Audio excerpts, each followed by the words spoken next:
আসসালামু আলাইকুম। আপনারা সবাই কেমন আছেন? আশা করি ভালো আছেন। আমি আল্লাহর রহমতে আলহামদুলিল্লাহ ভালো আছি। তো আমি আবারও চলে আসলাম দুধ ক্রিমি পাউরুটির রেসিপি নিয়ে। তো সবাই আমার সাথে থাকবেন আশা করি। এটা খুবই সুস্বাদু খেতে। তো চলে যাই মূল উপকরণে।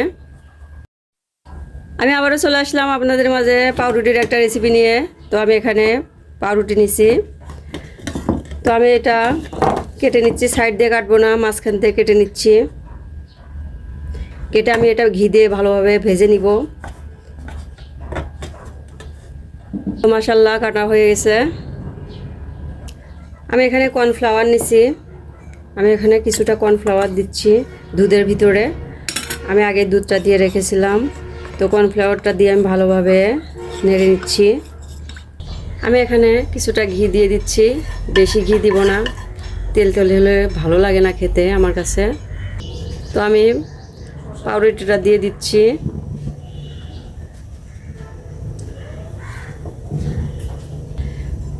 তো আমি এপাশ ওপাশ ভেজে নিচ্ছি।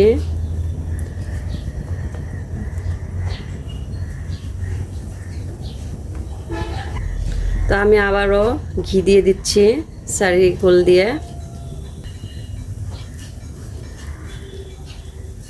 তো আমি এভাবে ভেজে নিব। রুটিতে যত দেবেন তেল কিংবা ঘি টেনে নিবে, চুষে নিবে। তো মাশাল্লাহ ভাজা হয়ে গেছে, আমি নামাই নিব। তো আমি এক এক করে উঠাই নিব।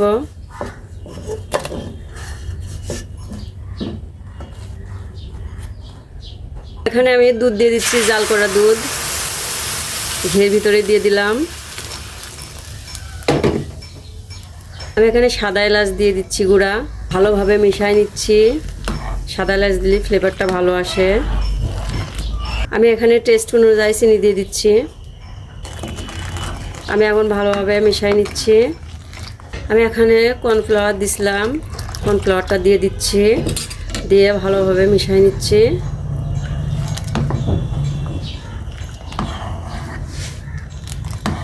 ক্রিমি হয়ে গেল।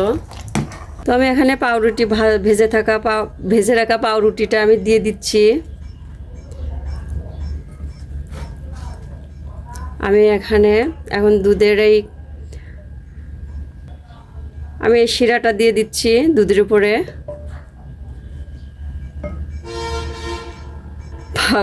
পাউরুটির উপরে আমি দুধগুলা দিয়ে দিচ্ছি। তো এর উপরে আমি একটু কিশমিশ দিয়ে দিচ্ছি, কাঠবাদাম দিয়ে দিচ্ছি, কাজু বাদাম দিয়ে দিচ্ছি। তো এখানে আমি আবারও পাউরুটি দিয়ে দিচ্ছি।